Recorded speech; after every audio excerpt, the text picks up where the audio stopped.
The stars are right, and that means it's time for another episode of The Whisper in Darkness. I'm your host, the man from Lang. Thank you very much for joining me today. On this episode, I am reviewing the Rogue cards in For the Greater Good, the third Mythos pack in the Circle Undone cycle.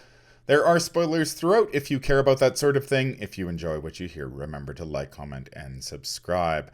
Without further ado, let's get started. The first Rogue card in the pack is an upgrade for the 45 Thompson. It's a 5-cost asset that costs 3 experience points. It has combat and agility skill icons and the item, weapon, firearm, and illicit traits. It enters play with 5 ammo and takes up 2 hand slots. As an action, you may spend 1 ammo to fight. You get +2 combat skill value and deal +1 damage for this attack. If you succeed by at least X, you may spend 1 ammo to deal this attack's damage to another enemy at your location, where X is that enemy's fight value. The Rogue version of the 45 Thompson 3 is very similar to its level 0 counterpart. It still takes 2 hand slots, it's a resource cheaper, and adds an agility skill icon. The additional skill icon is fairly pedestrian at this point, but the resource discount is nice since you can now play the 45 Thompson on turn 1 if it's in your opening hand. The combat and damage bonuses are the same as its predecessor, so you're really spending those 3 experience points for its special ability, which provides an action advantage. If you succeed by at least X on the fight action, you may spend 1 ammo to deal this attack's damage to another enemy at your location, where X is that enemy's fight value. The value of the 45 Thompson 3's special ability depends on 2 factors. The first is the base combat skill value of the Rogue firing it. There are a handful of investigators who may upgrade to the 45 Thompson 3, but none of them have a base combat skill value higher than 3. The 45 Thompson 3 bumps them up to a 5 combat, but that's still going to be make it challenging to succeed by X with any consistency. That said, Tony Morgan, the Rogue Investigator who will be released in the Dream Eaters Deluxe expansion, has a base combat skill value of 5.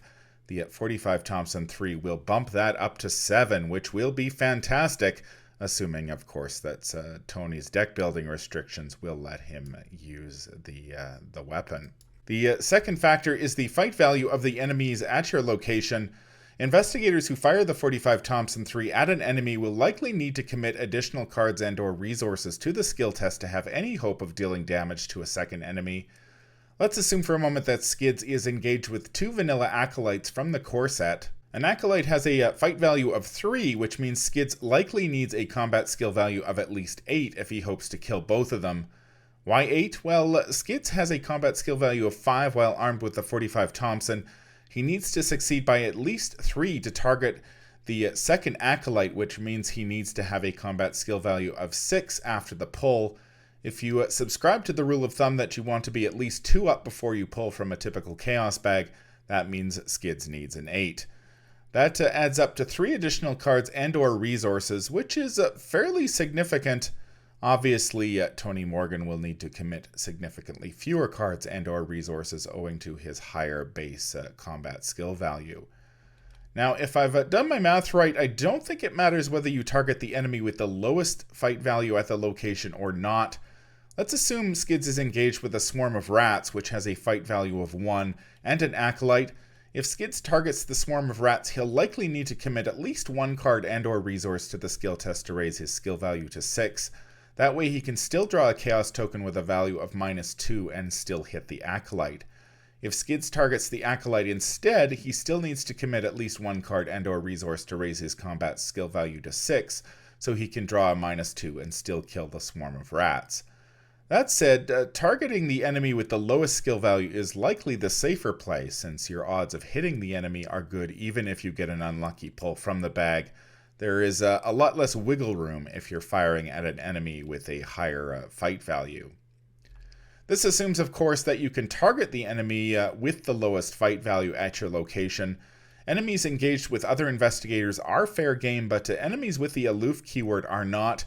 However, you may spend 1 ammo to deal this attack's damage to an aloof enemy at your location, such as the Whippoorwill, assuming the attack succeeds by X, where X is the aloof enemy's fight value. In this example here, you'd likely need a skill value of 7 before the pull to kill both the Acolyte and the Whippoorwill.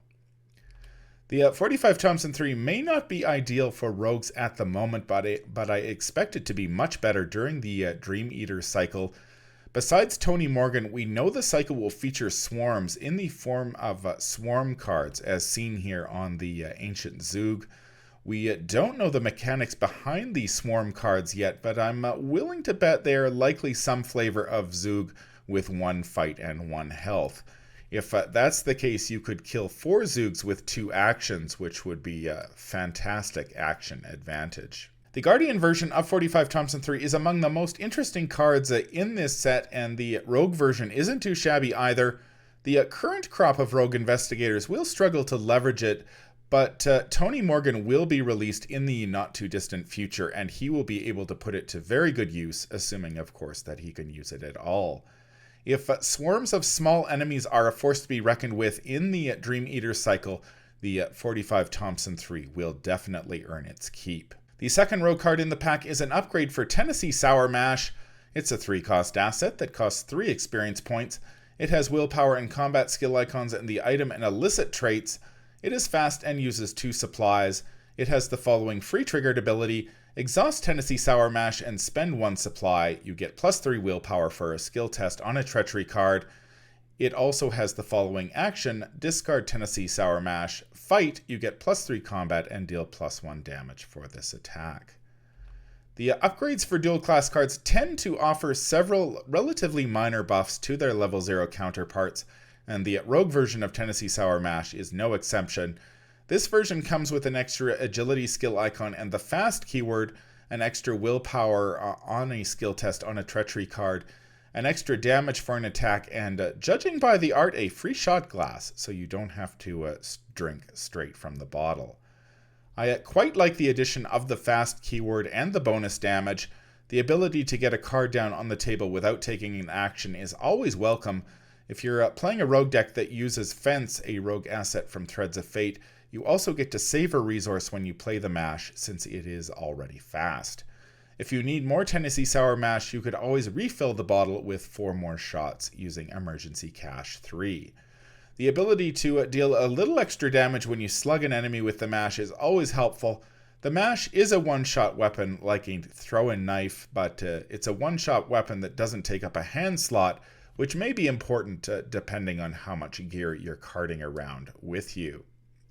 There are 5, soon-to-be 6 investigators who may play the mash. Skids O'Toole and Tony Morgan could certainly use the help in the willpower department, although I think this card is clearly intended for Finn Edwards. Finn's base willpower skill value is dreadful, so he tends to rely on cards such as You Handle This One, Lucky and Logical Reasoning to deal with treacheries targeting his willpower. He's also a bootlegger, and he hasn't had a whole lot to smuggle in this game so far. Finn can either play the Rogue or Survivor upgrade for Tennessee Sour Mash, since both have the illicit keyword. There are a couple of advantages to using the mash over You Handle This One, Lucky or Logical Reasoning. First, Finn can fetch the mash with his signature event, Smuggled Goods, something he cannot do with the other cards. Second, unlike Lucky and Logical Reasoning, the mash doesn't count against Finn's 5 Seeker or Survivor deck slots. Bringing along a bottle of mash gives you more flexibility to explore some of the other cards that those classes have to offer Finn. Tennessee Sour Mash can be helpful against treacheries that trigger willpower skill tests, but it's not quite enough to get the job done on its own.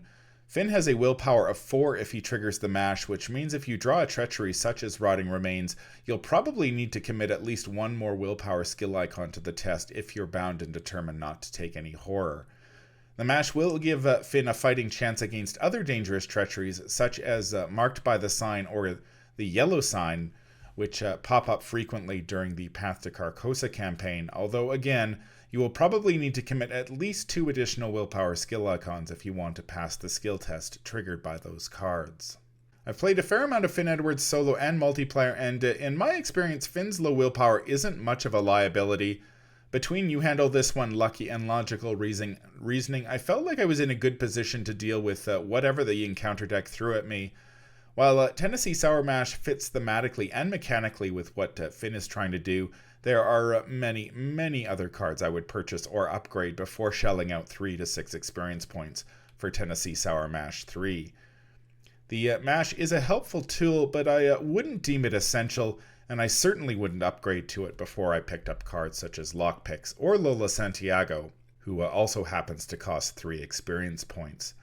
The mash may gain more traction in Skids, who doesn't have a lot of willpower options besides Police Badge, as well as Tony Morgan once he hits the streets. That's going to do it for my review of the Rogue cards in For the Greater Good. Rogues get one of the better cards in this pack in the 45 Thompson 3. I love cards that generate action advantage, and the 45 Thompson gives you a chance to clear a location of threats efficiently. Succeeding by X is going to be a challenge if you're sporting an average base skill combat value of 3, but the Succeed by 2 archetype has come a long way since the core set. Besides, Tony Morgan and his juicy base combat skill value of 5 is on his way in the next cycle. Tennessee Sour Mash 3, on the other hand, isn't quite as compelling. I'd consider playing it in Finn or Skids if it didn't cost so damn much experience. As it stands, I suspect I'll balk at the price tag and stick with the level 0 version if I'm in the market for this type of effect. That's going to do it for this review. If you enjoy what you hear, remember to like, comment, and subscribe. If you need to contact me, I can be reached at manfromlang@gmail.com. I'm also on Twitter at manfromlang. Until the stars are right, keep your shotgun close and your elder sign closer. Take care out there, and happy investigating.